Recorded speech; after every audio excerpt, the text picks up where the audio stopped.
Alhamdulillah. Alhamdulillahilladzi arsala rasulahu bil huda wa dinil haqq liyudhhirahu 'ala ad-din kullih walau karihal musyrikun. Asyhadu an la ilaha illallah wahdahu la syarika lah wa asyhadu anna Muhammadan 'abduhu wa rasuluh. Allahumma salli wa sallim ala nabiyyina Muhammadin wa ala alihi wa ashabihi ajma'in, amma ba'd.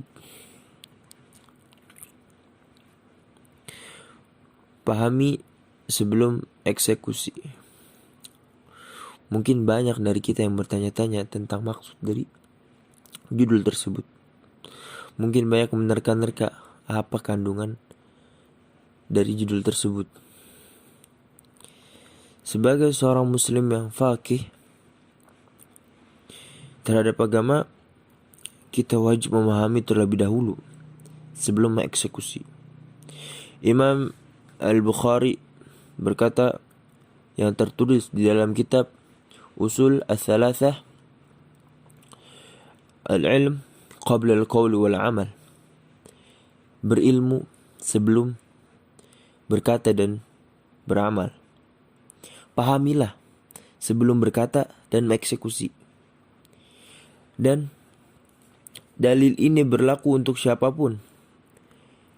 Apapun kerjaannya, apapun agamanya, dalil ini berlaku. Misal, contoh seorang dokter. Dia tidak memahami kondisi penyakit pasiennya, tapi malah langsung mengeksekusi. Apa yang akan terjadi? Contoh lagi, seorang mekanik. Dia berusaha membetulkan sebuah kendaraan. Akan tetapi dia tidak tahu, dia tidak memahami apa penyakit yang ada di kendaraan tersebut. Dan bayangkan, jika seorang psikolog, dia tidak memahami seorang kliennya, dan malah salah dalam memberikan pesan-pesan, wejangan, nasihat kepada kliennya, sehingga dan bisa jadi klien tersebut malah makin stres, malah makin depresi dan mengakibatkan naudzubillah malah bisa jadi bunuh diri diakibatkan oleh salahnya seorang psikolog. Hal ini dikarenakan seorang psikolog tidak memahami klien tersebut.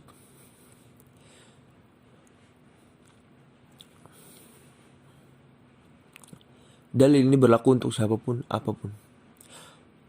Seorang orang tua, dia ingin melarang, dia tidak memahami kondisi anak tersebut. Kondisi anak sedih, senang, dia tetap memarahi apa itu. Dan ini, alhamdulillah, kita harus memahami kondisi seorang tersebut. Dan ini berlaku juga untuk ilmu agama. Dan itu baru yang tadi saya sebutkan baru saja urusan dunia. Bagaimana mereka yang berusaha mendakwahkan kaum muslimin, akan tetapi tidak memahami ilmu yang ia sampaikan. Ia hanya mendengarkan qila wa qal, katanya dan katanya, kata fulan, kata wallahu alam. Sungguh ini sangat menyesatkan.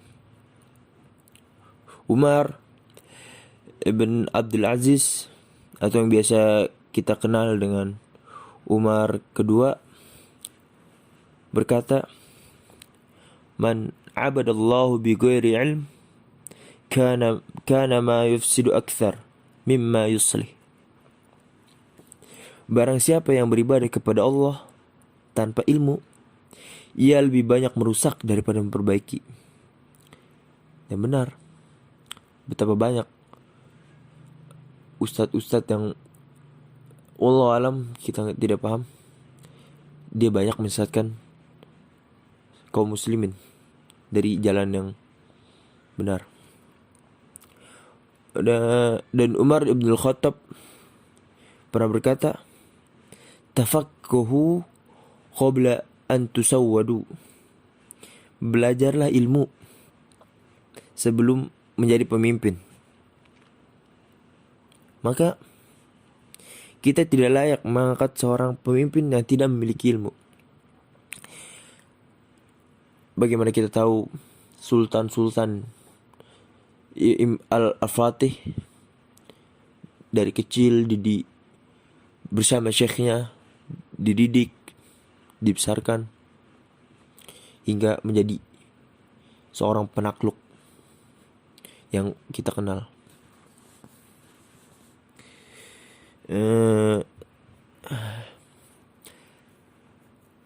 Ada 3 golongan yang kita 3 golongan penuntut ilmu, 3 golongan yang ditinjau dari ilmu dan amal. Yang pertama, golongan yang senantiasa mengamalkan ilmu yang mereka dapatkan, dan mereka selalu haus akan ilmu. Mereka selalu setiap saat, setiap waktu beribadah kepada Allah, memanfaatkan waktunya untuk mengisi hal-hal yang bermanfaat, menuntut ilmu. Dan golongan yang kedua, orang yang menuntut ilmu akan tetapi tidak mengamalkannya. Kita sering mendengar sebuah pepatah, al-ilmu bila amal kasyajari bila thamar. Berilmu tanpa beramal seperti pohon tanpa buah. Ada manfaatnya? Mungkin ada, cuma kurang bisa mengoptimalkan. Bahkan bisa dibilang sia-sia. Sia-sia pohon ada tapi tidak berbuah. Dan golongan yang ketiga, orang yang beramal tanpa ilmu. Mereka hanya mengikuti kebiasaan orang-orang, mengikuti kebanyakan orang, mengikuti adat istiadat, mengikuti pepatah nenek moyang, berpegang teguh pada kesesatan tanpa mengetahui ilmunya. Kita memohon kepada Allah agar diteguhkan hati kita di dalam agama Islam, di jalan lurus, di jalan Ahlus Sunnah wal Jamaah, salafus saleh, sebagaimana yang diucapkan Rasul sallallahu alaihi wasallam saat mendoakan Ibnu Abbas, Allahumma faqihu fid din. Allahumma faqihu fid din. Ya Allah, teguhkanlah ia di dalam agama. Wa'allamhu ta'wil, dan pahamilah dia soal takwil, tafsir. Nasallallahu salamah wal afiyah fid dunya wal akhirah. Hadza ma uridu qawlah, wa sallallahu ala nabiyyina Muhammad. Akhirul kalam, undur ma qala wa la tandur man qala. Assalamualaikum warahmatullahi wabarakatuh.